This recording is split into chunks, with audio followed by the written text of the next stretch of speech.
In 2005, I met Ellie. I looked at her business, which was the winery business. The way I was doing business was I have yellow legal pad and Post-it notes and QuickBooks. It was literally in my garage. I was like, oh yeah, this isn't really real. It wasn't a real business when I was running it. And so I built a software platform. As we signed up people, the word started to spread. And then we grew that business to 14 employees and 600 clients. We were doing about 300 million a year in transactions. All in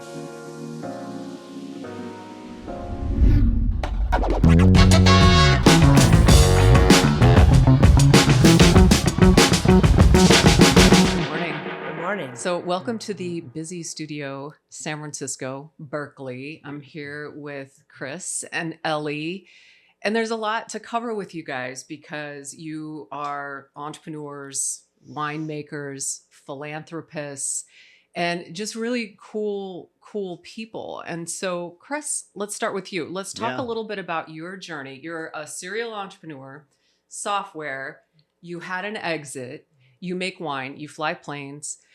Let's sort of talk about that journey. And I really want to sort of hone in on your leadership style and some of the things that we talked about before in the prep call. So let's talk about VineSpring and how that all went down.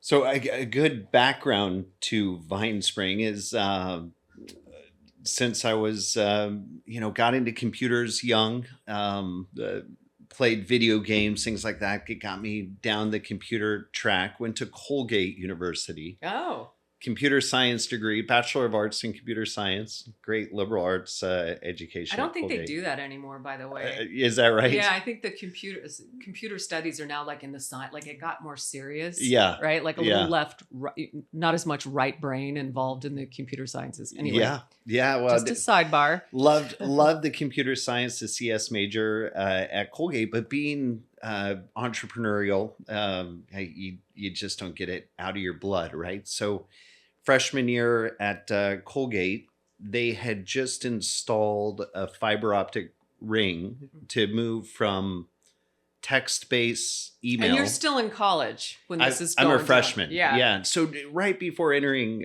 Colgate, they had been doing a lot of upgrades to the campus network. And basically the main thing was they were on just text-based email, a VAX system to Netscape Navigator 2.0 to a web-based system. So as they were doing that upgrade, they needed somebody to install network interface cards, Ethernet cards in the student-owned computers. And I was getting paid $7.25 at the campus IT lab.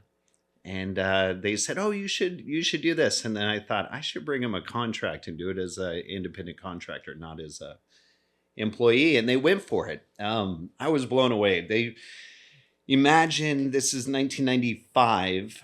Imagine I was paid $125 a computer successfully connected to the network. That was the deal that we were able to negotiate. That's a pretty good deal. It was awesome, except this is Windows 3.1. Windows 95 is in 98.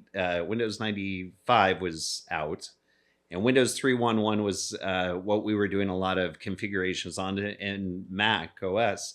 And it would take about 1 hour per computer to get it connected to the campus network. I partnered with a friend of mine, Brett, who was much smarter, a year older, great programmer, Brett. And we just would crank on installing network interface cards in computers. We did that for 4 years. Even a fifth year, I came back a year after leaving Colgate and helped the college do it themselves. Because by the time 5 years had gone by, we could do about 6 machines an hour. So just in that amount of time, it became much more trivial to connect to the network. Right. But that was an awesome contract, right? That business was called Solution Networking. And it was a phenomenal time. We would make about $80,000 to $90,000 in doing these installs. I went on academic probation the first semester of every year because we were just busy installing computers and I do very little studying. And then I come off academic probation in the second semester. So it was like a known thing. You were going to come back. For me, it was. Right. For the dean of the college, they were concerned. My parents were incredibly supportive. I'm an only child, super lucky to have such supportive parents. And during that time, Solution Networking, the name of the company that we came up with, we also launched an internet service provider in Colorado. And that ISP, back then we were doing ISDN, it morphed into DSL. We would install T1 and T3 lines. And you're what, like 20? Yeah, 21, 22. And I partnered with friends of mine at Colgate. We started a web development firm. Our first big contract was LaCroix beverages, Everfresh. We were just drinking that. But living on it. Yeah. Back then it wasn't as popular as it then. It just skyrocketed. I wish I could say because of the website, but later they did really well. It was a huge deal. I remember they. But it was like you're like an accidental tourist, right? Yeah. You're just tripping into opportunities, right? I think you had another client that was that shoe company that I loved their leather stuff. Henry Begelin. Henry Begelin. I was like, are you kidding? They're a client of yours? Like, that's so cool. I love their stuff. Do you think?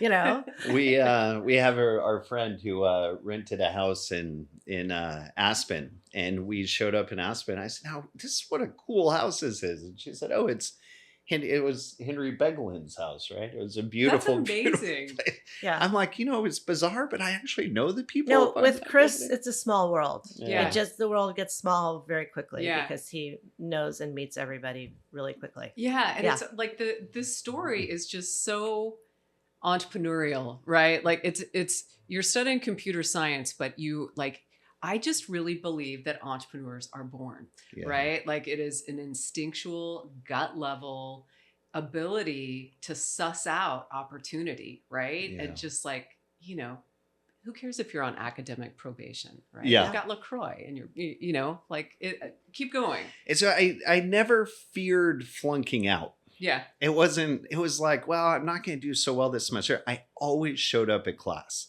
and I would always sit toward the front of class. But the work outside of class largely didn't happen. So, you can only skate by with not a lot of studies. Right.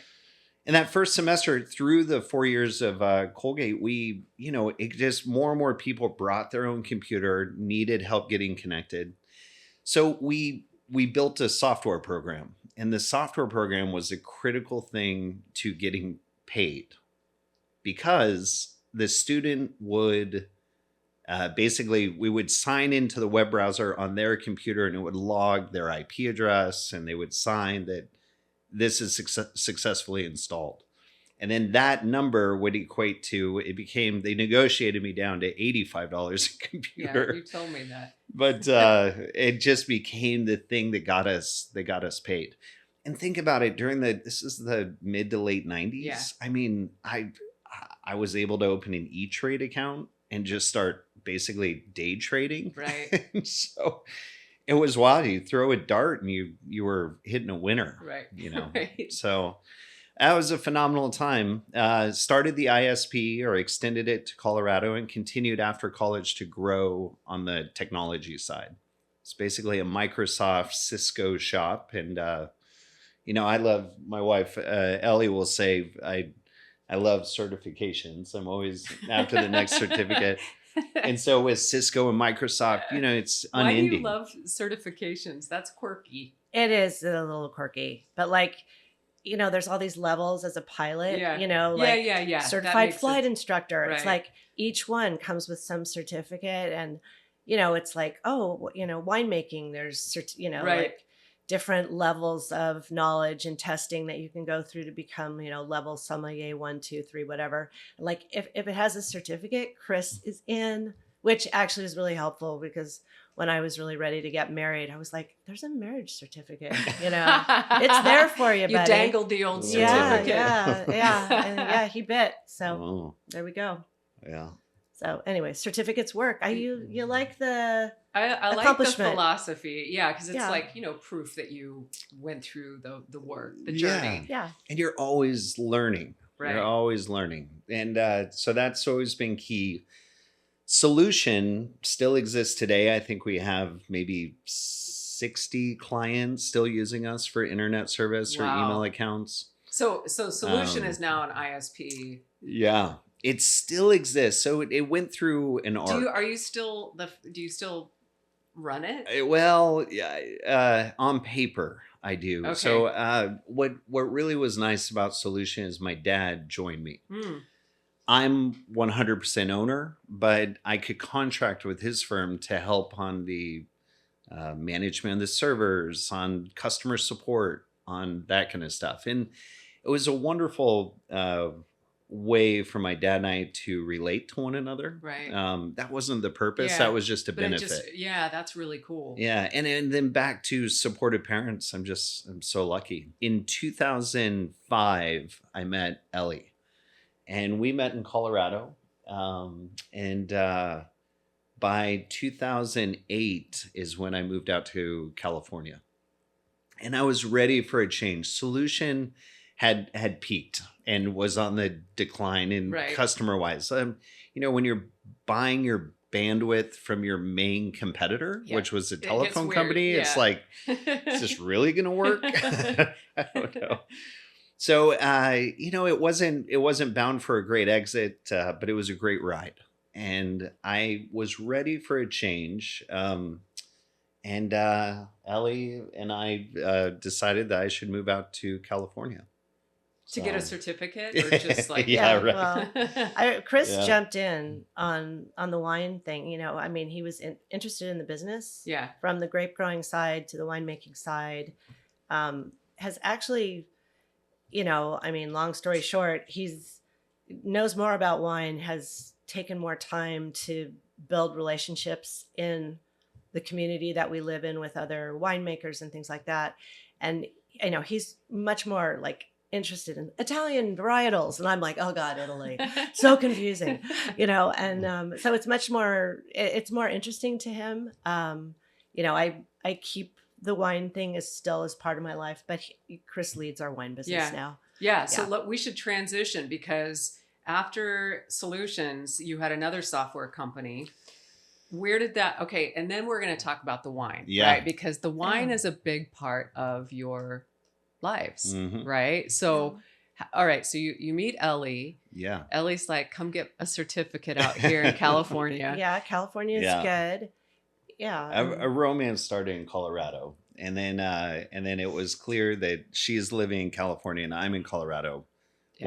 Why not move to California? So we gave it a try. And me being ready for a change, I looked at her business, which was the winery business and the vineyard business.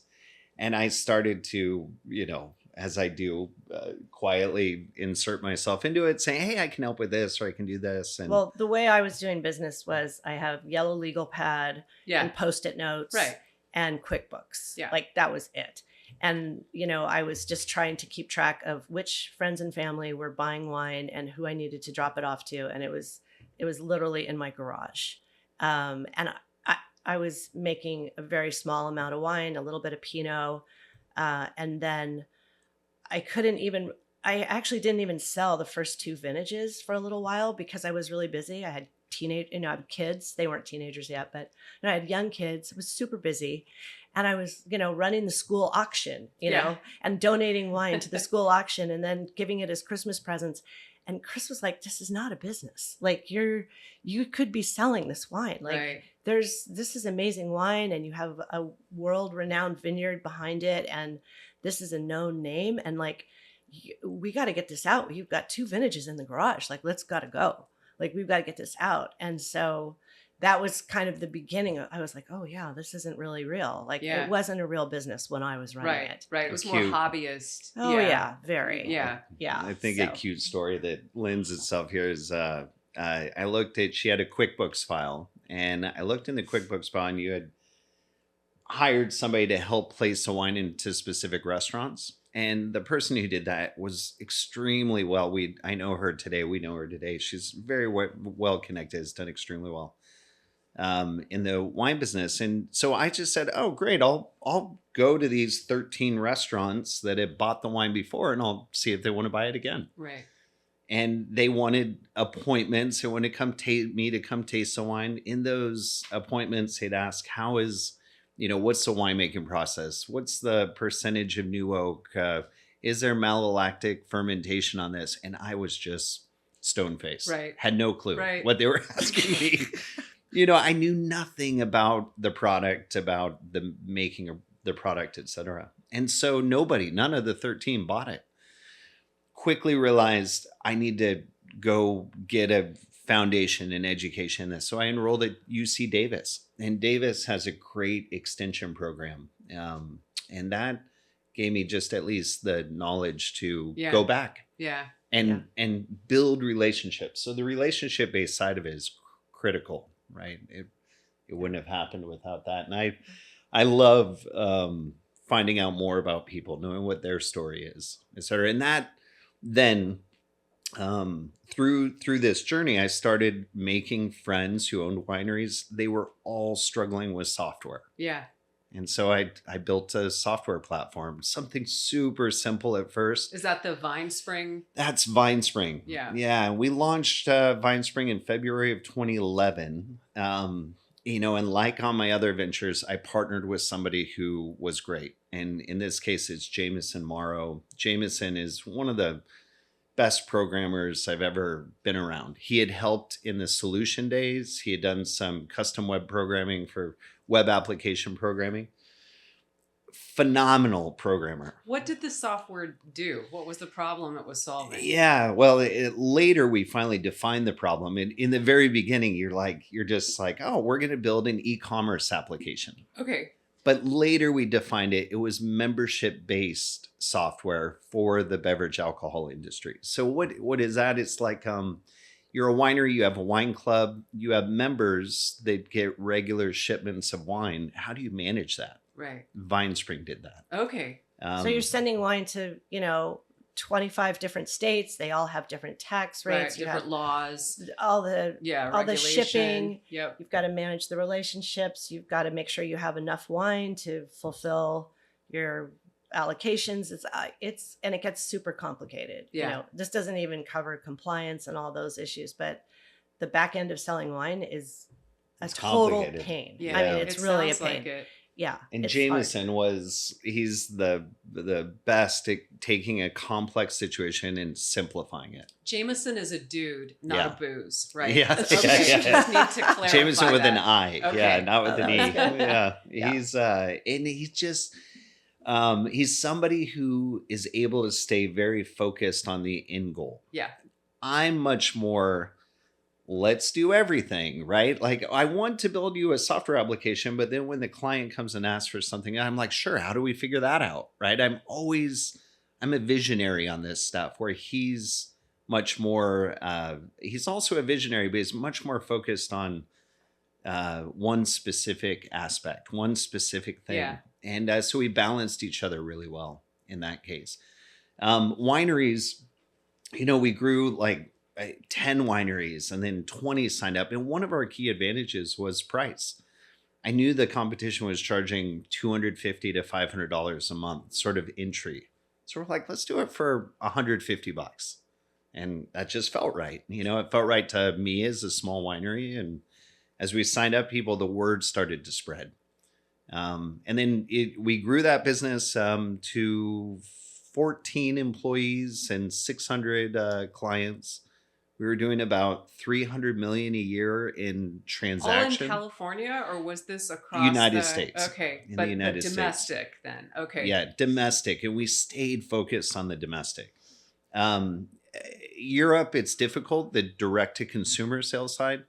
Australia, a little bit's happening. New Zealand, and some in South Africa, but we stayed focused on the U.S. Probably smart. Yeah. The company that we sold VineSpring to, who was a competitor, Commerce 7 is their name. They were able to break out and do Canada, South Africa, Australia. Their founder is from Canada. So I think they had an easier time thinking outside of the United States. Right. That was a bit more narrow focus. But just sort of back to running an effective company, one of our strengths was the fact that we were willing to stay focused on what we were doing. And boy, that was a lesson that I had to learn. I had to be reined in, corralled by Jameson largely to say, no, we're not going to do that. Right. Right. So, yeah, as we were growing, the ability to say no was, I think, what made us super effective. Yeah. Yeah. And so we were talking earlier, like just casually, you said something that stuck with me. Actually, you said a lot of things that stuck with me, but let's start with this. You said, life after the exit. So you sold VineSpring, right? And you said, I really I can't explain it, life after the exit. So you sold a company, a successful company, and you're an entrepreneur. So when you were saying that earlier, what does that even mean? Twice, moving out to California in 2008, I was sort of afloat. I was having difficulty nailing down what's the next path. Right. And for an entrepreneur, that's sort of torture because there's some starts and stops and stops versus like success down a path. Yeah. But that's okay, don't you think? It's okay, but I mean, when I am so passionate about getting something done, I don't think in my life I've really, I don't know. It's turned out to be a success. I fought for it. I've kept going down a specific path, and it's been successful. So right now, you sell a company in an industry that backwards and forwards. I sort of expected people would be like, "Oh, don't you want to come work for me? Right. Oh, don't you want to do this?" Right. Crickets. Oh, no. We had a transition agreement after the sale. It was a 6-month transition services agreement. So my main goal was to keep most of our clients on the platform, right? We had some fairly large wineries who were using our software, and they didn't want to lose those big clients. And so I felt like I was doing a really good job, and I thought I made it known I'd love to come work for the company after this. By the way, a private equity company is really who bought us. Okay. They also bought our nearest competitor. Okay. And so I was looking at the private equity company going, wow, you guys have a lot of opportunity there. Yeah. Aren't I great? Wouldn't you like me? Private equity is a tough crowd, my friend. It's a tough crowd. Yeah. And so on the day, 6 months later, it was like, all right, well, we'll see you later. Bye. Here's my card. Yeah. And I don't know if it, part of it, the only child thing, I like attention. I like, being engaged, and it was like you're cut off. Yeah. And you're cut off with, it was a great exit. I mean, now I've got, I have money. I'm not driven by the money side as much. What am I going to do? Am I going to start a new business? What am I going to start? Ultimately, I really would like to get more into commercial pilot. So you're a pilot. Yeah. Yeah. And you're a lot of things. You're both a lot of things. Well, so I went out, got my commercial license, started, got my multi-engine ratings, started flying for a charter operation, but the flights were far and few in between. When you're I'm the last person they call. Right. And yet I'm desperate for the experience and for the time. And I'm like, I got the time, throw me in. And it was interesting. There's a little bit, for the first time in my life, I felt like I was old. All the other pilots are in their 20s. Yeah. You're getting into a new career, and it's been it hasn't been easy, which I sort of, shame on me. I thought it would be easier. Yeah. But, no, it happens that way sometimes. But I want to go back to something Ellie was saying earlier, and that you both have said something about the people who work for you, right? Or like you were giving so much credit for the actual winemakers and the people who work your vines and all of that. And Chris, you know, at VineSpring, I think it was VineSpring, you know, you were the kind of leader who involved the people who were, you took them to Tulum, right? Like talk about that, because that is so important to the success of any endeavor, no matter what it is, right? How do you take care of the people? How do you get the people to stay? You said you want to keep them forever. Well, I mean, did you trap them in a basement, or yeah? Like, are they? Well, I mean, it sounds too simple, but the really, really great people that have joined us on our different projects, whether they're the nonprofit projects, the horse sanctuary, the winery, everything, the really good people that we value, you know, we compensate them really well, and we don't mess around with like potentially losing people that are really good. Yeah. And they become like family. And I know that sounds a little cliche, but I mean, that's a very winemaker culture. It right? is. And it really works, you know, and once you have those relationships, then you can really do things and you can really count on people. And as I was saying before, like we learn from these people. Right. We learn from winemakers. Like our winemaker knows more about the chemistry and all of that and the art and science of making wine. We're in there, we're guiding, have our input, we have our hopes for, you know, this harvest, what these grapes are and what they look like they can do. And we're tasting and blending and doing that with him, but the winemaker is making the wine. Yeah. And that's a really important thing, that we value those people. Yeah. And we've just been lucky to attract some really great people. Our managers at the horse sanctuary at Montgomery Creek Ranch are incredible. Like, I mean, they've made that property working so well that they put the health of the horses above everything else.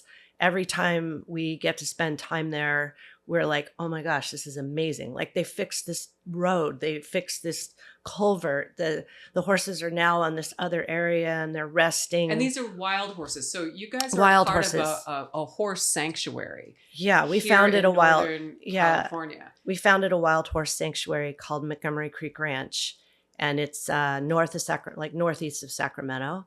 It's about a 3-hour drive or a 30-minute flight with Chris in a smaller plane.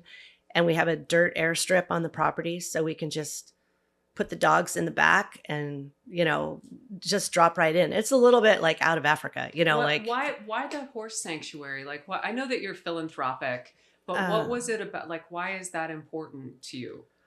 Well, Chris is a little more thoughtful sometimes. I'm a little impulsive. And I get emotionally, you know, about animals is my thing, you know, wildlife and conservation and environmental issues and things like that are like where my heart is. And, I've been a horse person my whole life. It's how Chris and I met, is riding horses. And so I didn't really know much about wild horses, but when I learned about America's wild horses and that they're on our public lands in 10 Western states in the United States, and that they're out there and there's only 60,000 of them left, or maybe a little more than that in the wild, and the government's rounding them up with helicopters and removing them. And, you know, there's this big It's horrific. It's horrific. It's horrible, right? And once I started to see what was happening to these animals, these beautiful, majestic, incredible animals that have these family bonds that reminds me a lot of elephants. You know, I mean, they really have incredible connections within their family bands and all of that. So then I've got this romantic idea about wild horses, which is partly based on, you know, things I've read and stuff like that, but also I've seen them and I love horses and I've seen how they connect with each other. And I find out that a group of horses, mares and foals, are going to slaughter, are getting sold at an auction in Nevada. They'd been rounded up off of some land in Nevada, and they'd been sent to an auction house. And I thought, well, they can't just, 18 mares and foals or whatever it was at the time. I was like, well, maybe we just go up and see that and check it out and make sure that they're going to be safe. And then once we got up to Nevada and saw the auction, and we saw that the kill buyers were there, 5 trucks from Canada, Ontario, they were just parked in the parking lot. And we sat and had breakfast and listened to the guys talk about, you know, how many horses they could get on each trailer and get them up to Canada. And, that's where the horses would be slaughtered.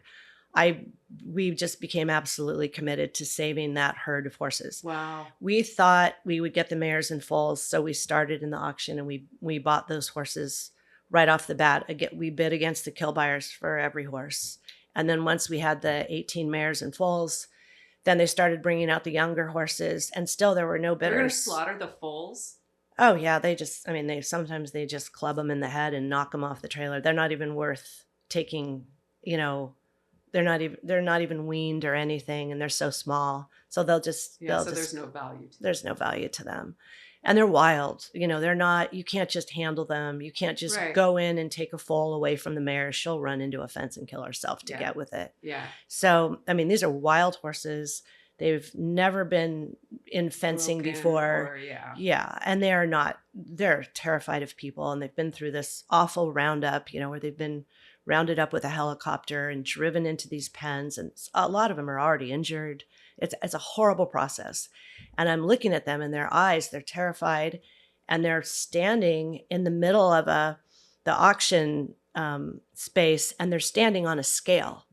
The floor is a scale. Mm. And you can see above the auctioneer is the price per pound of what people are bidding. And once it got up to about $800 a horse, the kill buyers dropped out because they weren't going to make enough money on the meat. And so they would drop off. And so we were getting the young horses, the adult horses, at about $850 a piece. So we ended up buying every horse in the auction because nobody, I couldn't let them go. No. At first I was like, what are we going to do with stallions? I didn't have a plan for where they were going to go. Right. This was just an emotional moment. So we got 100, and we got our 172 horses. Yeah. 172 horses, stallion, half mares, half stallions, foals by the sides on the mares. And we found a feedlot, and, somebody helped me who was already very established in the wild horse rescue space. And this was Lifesavers Wild Horse Rescue. And so she helped find a place to put them. And we, hired someone to manage them. And I sat there for a year and a half, feeding these horses, vaccinating them, gelding the stallions, doing everything we could to keep them safe until we found a place to put them. And I was kind of up against the wall. Like I had taken on a lot more than I had the knowledge for or the capacity to take. Not going to bring them to the vineyard. Okay, this is not happening. Right. We had 4 horses there that we could ride. I was like, why are we going to put 170 wild horses? But eventually, we looked at property everywhere. It took us a year and a half, and then we found this ranch in Northern California. And Chris was really key to us pulling the trigger on that, because he was saying, we can do this. We can get there in 3 hours. We can manage it. We can be on property. We can do photography workshops. We can do, right. We can there's a way to do this. Yeah, we will make this sustainable. We'll start a nonprofit. I was like, okay, nonprofit. Yes, this looks very non-profitable. And, we can do this. We know lots of people that will want to help us, and maybe we'll grow our own hay, because it had some hay farming on the property. And I was like, well, I'm sure we'll be able to feed them. There's 2,000 acres. It'll be fine. And, we quickly realized we have to buy a lot of hay. We have to do a lot of management of these horses. It's a ton of work. We have great people managing the sanctuary, but, the whole other side of running a nonprofit is what we really got into, which is raising awareness about the issue. Yeah. And because we're not the answer to the government, the Bureau of Land Management. Right. And I think most people are unaware of this, because it's sort of, unless you're in an equestrian community, and even then, it's even so horse people ugly that nobody really knows about it or talks about it, you know? Even horse people, we were horse people. A lot of people that compete in jumpers or reining or cutting or whatever, horse racing, everything that people do with horses, they don't know that wild horses even exist. Yeah. It's kind of a niche subject. But once you know, and you know what's happening to them, you can't unknow it. Right. Yeah. And so we're about raising awareness about the plight of wild horses on our public lands, using our saved, protected wild horses that still run wild on our property. We take the younger horses that we rescue. We've rescued hundreds, I don't know, so many horses over the last 10 years, but we have a training program. We have a trainer. We work with the younger horses to get them trained and adopted and find them a forever home so they don't live their lives on our sanctuary. Right. And they also are ambassadors for, how great, how beautiful they are and how talented they are. And I mean, we have now a whole network of people who've adopted horses, bought horses from us, and we're trying to become as sustainable as we can. Yeah, it's such a great and powerful story. How do you how do you get the message out, right? Like outside of California, right? Like, is it social media? There's a lot of social media because, they're very photogenic. Luckily, I've seen some of your stuff and it looks like a movie set. And there's been movies made.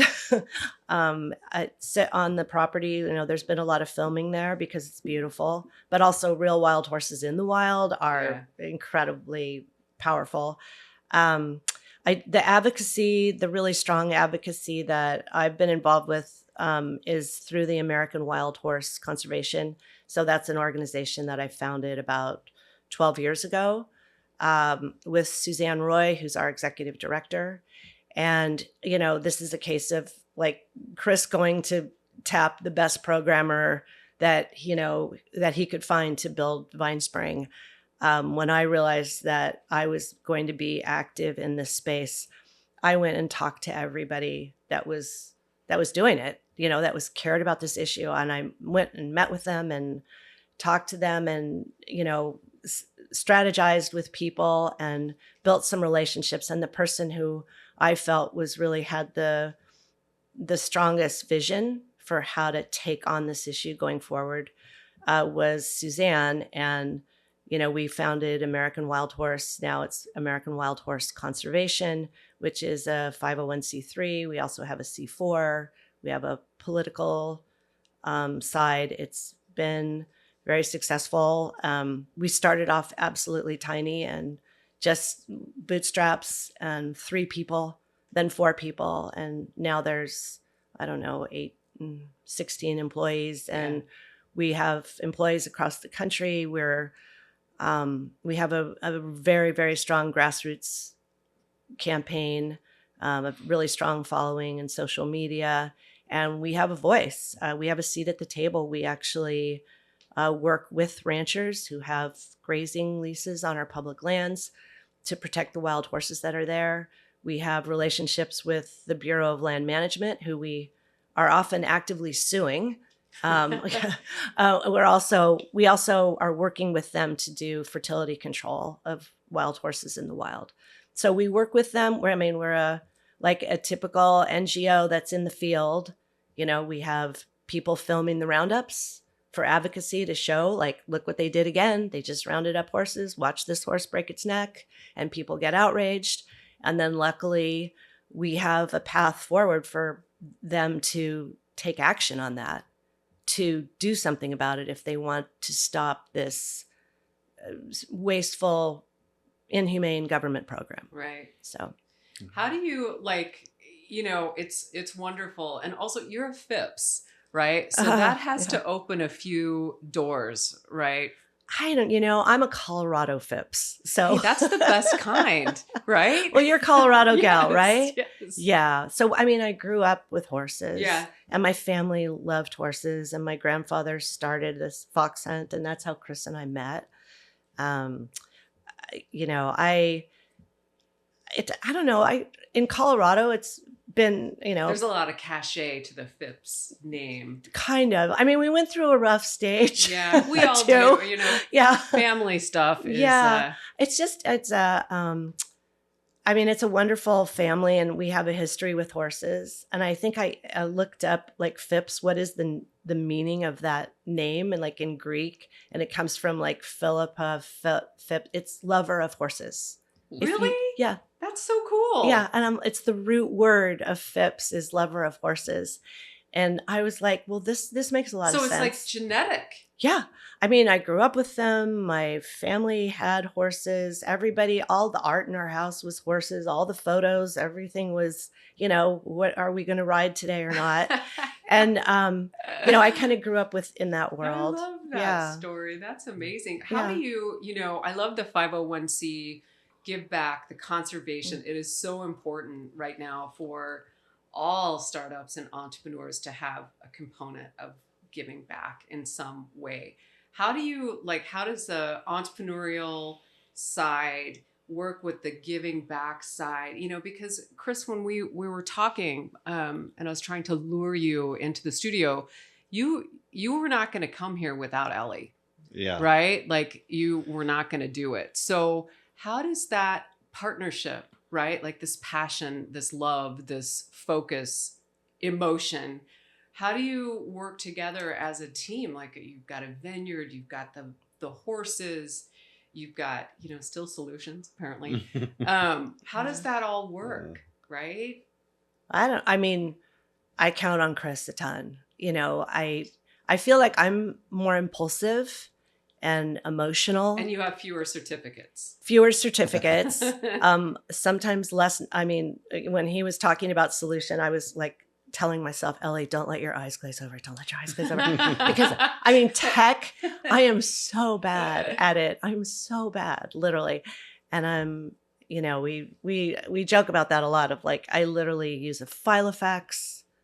Right. Getting an Apple Watch was a really big deal for me.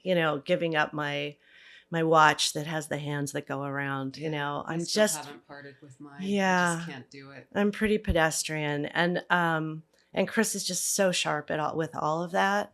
And he sees ways to execute. He sees ways to make stuff happen. And also Chris, everyone loves him. I'm the one that's like banging on the, I'm so mad about this and America's treatment of America's wild horses. And we're going to sue those sons of bitches. I'm just, mad. And Chris is like, I think I see a lot of common ground here.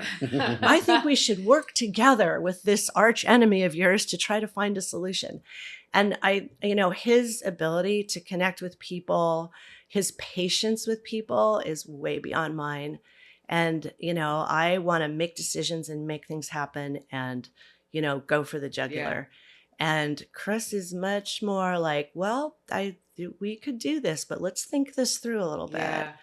My husband's like that. I find it really annoying. Slows you down sometimes, right? Right. But if you coming from, tech, and programming into a world that is defined by dirt. It's an analog world of winemaking. Yeah. Right? How do you innovate in that kind of environment, right? Like that, and it's families and old vines, and right, like how do you innovate as a winemaker? It's super hard. It's been around for so long. Yeah. Right. So there's a lot of neat technology that's happening to be able to, it's like you can control your lights in your house from your phone now, right? Yeah. Or look at your doorbell or whatever. But at the end of the day, it's just more convenient. Technology is made more convenient. The process is largely the same. Yeah. So, but the partnership is critical to the outcome.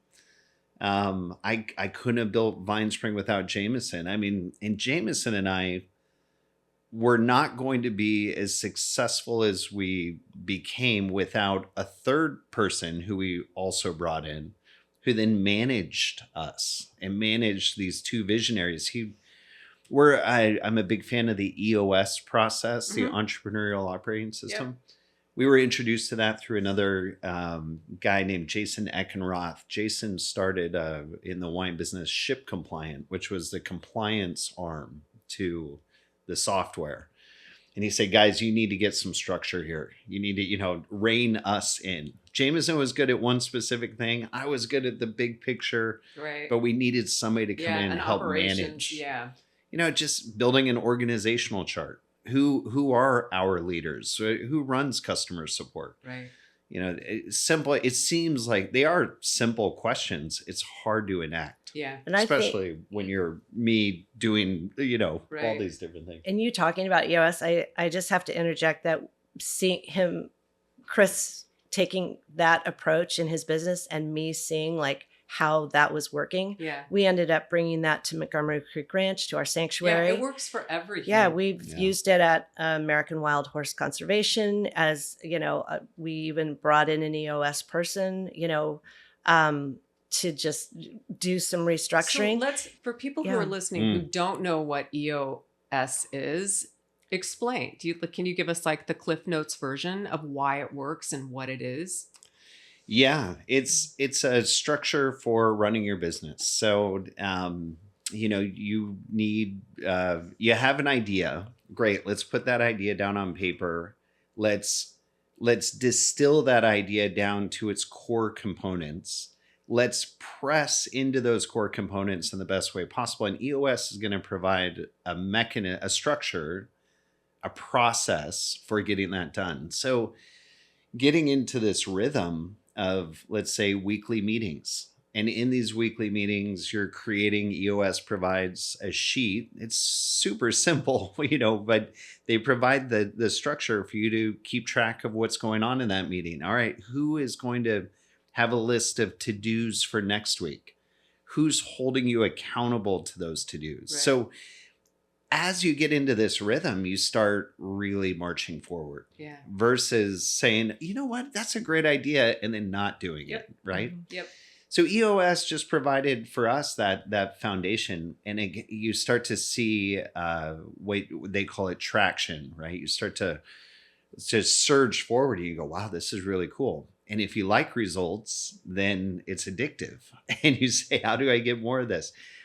But there's always a balance. And as I said, I see the world as a bunch of levers. And if I can just figure out which combination of levers I need to pull to unlock whatever's behind it, like that's how I operate through, I maybe not the airplane always. I know the levers in the airplane. I figure those ones out. But in the business world, it's like, okay, what if we do this? Or that doesn't feel right. EOS says, start here and pull this lever first. All right, now you can pull this lever. And it's worked well throughout all of our the Winery, Montgomery Creek, VineSpring. So bringing in what we realized with VineSpring is in the EOS, you have the visionary, and you have an integrator. And the integrator is a critical point. That's the person holding people accountable. Right. That's the general manager, right? And so we brought in Kent, who I felt so lucky to lure into the business. And Kent is what helped us get to a successful exit. All of a sudden, now we're looking at, a healthy profit margin. I could have just continued working at a break-even pace monetarily. Kent made us work efficiently. Mm-hmm. Ellie, and part of the reason why I say she's critical, if there's a story here about VineSpring or any of this, Ellie's part of it. VineSpring's a bootstrap company. Mm-hmm. I never took any bank loans, but Ellie was there to help with a financial loan at a low, payback, and that was critical at a time when we were trying to grow. Right. But we remained a bootstrap company all the way to the end. I think that is so, like, the whole bootstrap thing. Mm-hmm. If you can do it, that's the way to go. It's the way. It's just the work way. within your means. It keeps you honest. Yeah. I mean, when I think about EOS, this is just my simple thing, but I just think of it as right butts and right seats. Yeah. Because so many times you end up with people and everyone is a little unclear about who's doing what and why, and I'm a terrible manager, and having a system like that. Yeah. I found out that on our wine business that actually the person who I report to is actually my business assistant, because she's actually the person that holds my feet to the fire and is just like, did you call those people? Right. Did you make this happen? Have you set that up yet? Did you see my email about X? And I'm like, oh my God, yeah, I got to do that, but you need someone that's, running it. Yeah. And you need a process. Yeah. Where do you know EOS from? You're familiar with it? Yeah. No, it's social media. Oh, no way. If you go to the hashtag entrepreneur or entrepreneur operation, right? Like there's a whole, it's kind of a cult. It's a little bit of a cult that the people that can come in and like guide you, there's coaches. Yeah. The coaches, the mentors, right? Like there's that whole subset. Yeah, and they're a thing. Like, oh yeah, and they have a certain way of talking, you know, that you're like, oh, yeah, I'm talking to one of those people that's been through training. It's kind of like a Tony Robbins kind of feeling. It's totally Tony Robbins. Yeah, it's a little bit. Kind of, you know, there's a weirdness to it, but if you go out and look at the hashtag EOS, you'll find it. Yeah. No, I wanted to ask you one more thing. You know, your story is so inspiring, right? And there's so many components to your success. What are the mistakes you made that you feel like somebody out there who's starting out, or entrepreneurs who are like on the fence, just about to take that first step? What words of wisdom can you give somebody out there? Like, how can you help impact someone's day with the experience you have? Thinking of EOS, I wish I would have done that from the get-go. Yeah. Right? I wish I would have started with some accountability toward what our real goals were. In the beginning of this interview, I talked about, you asked, what is VineSpring? VineSpring, you know, we thought was an e-commerce application. Right. Yeah, a way to transact direct to consumer for wine. But after EOS, what we really found is we're a membership platform. And that was it's subtle, but it changes everything. How we started as a membership platform, we would have grown much more. Yeah. I think we would have made different decisions. We wouldn't have gone down so many dead ends, you know. Mm-hmm. And so starting with the structure, I think I suffer from what I think a lot of entrepreneurs who are sort of on their own, quote unquote, starting with an idea. I'm going to do this. I'm going to take... there's a lot of energy that probably is just it doesn't get spent as well as it could if you start with the distillation process. Get your ideas down to the really simple. It's so hard though when you're in it. Like, it's so easy to be, you know, in a bubble of passion. It's so right? so and your hard. The reasoning that you have on the left side of your brain sometimes is eclipsed by passion. Yeah. Right. Just like, I'm going to do this, and then, you know, the fear of failure. Yeah. Fear is such the enemy of successful entrepreneurship, you know. And I think your story is inspiring because, like, you just do you come across opportunities and you execute. And wait, before I have to ask, where is Jameson now? Yeah. So he is with his wife and 2 kids. Do you still work together? No, we haven't worked together. It's interesting I would have thought, you know, we talk more too, but we only touch base every now and then. You know, we were intertwined in each other's lives for 12 years. You speak so highly of him, you know. Yeah, he's a phenomenal individual. You know, it's sort of like Ellie and me, the yin and yang side, right? Yeah. Like, one is going to be more logical in some situations. One's going to be more, you know, driven to, you know, you're going to behave differently. And so you sort of offer that yin and yang. Jameson and I did that in the business. Having a good business partner is critical. So critical. I mean, to bounce those ideas off of. Underappreciated part of entrepreneurship. It's like finding someone who is not a duplicate of you. Yeah. Exactly. Right. Exactly. And, you know, I'm positivity. He was more like, no, that's not going to work. And that helps. We are that way. Yeah. Yeah. He's positivity. Yeah. And your buzzkill. Yeah, I'm like, I say my best ideas. If I pitch them to Ellie, immediately, the faster she comes back with a no, the better the idea is. So that is so good. It's annoying. That is so good. It's a little bit true. It is. Yeah. Well, I am so grateful I got to start the morning with you guys, and I wish you so much continued success. And honestly, I thought you were going to wear your cowboy hat. Oh, I love it. I've only seen you in pictures in your cowboy hat. It's so funny. Next time. You ride English? I ride both. Yeah. So, but you know, where I live, it's very much a Western culture. So, yeah. I mean, whatever. Give me a horse and I'll bareback. I don't care. Yeah. Yeah.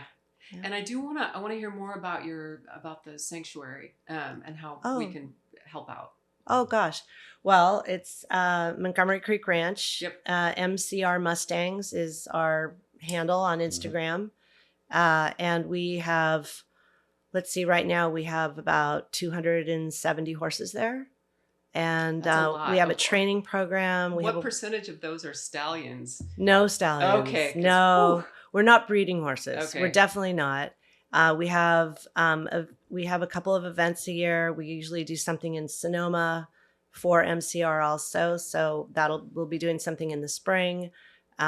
We have opportunities to sponsor horses for adoption, for training, to get them rescued. And there's also a lot of links to advocacy if you care about the issue and you want to get in a little deeper. There's, more information on this subject. So just please check out our website, look at the Instagram. Absolutely. The photos How soon are might great. you put this up? Like within 2 weeks or longer? Probably longer. Yeah. Yeah. So September 19th, we have a great event down in LA called Stay Wild. And we'll have to spread the word. Yeah, excellent. Awesome. Thank you so much. Thank you. Yeah. Thank you, you guys. Thanks, guys. Thanks, you guys.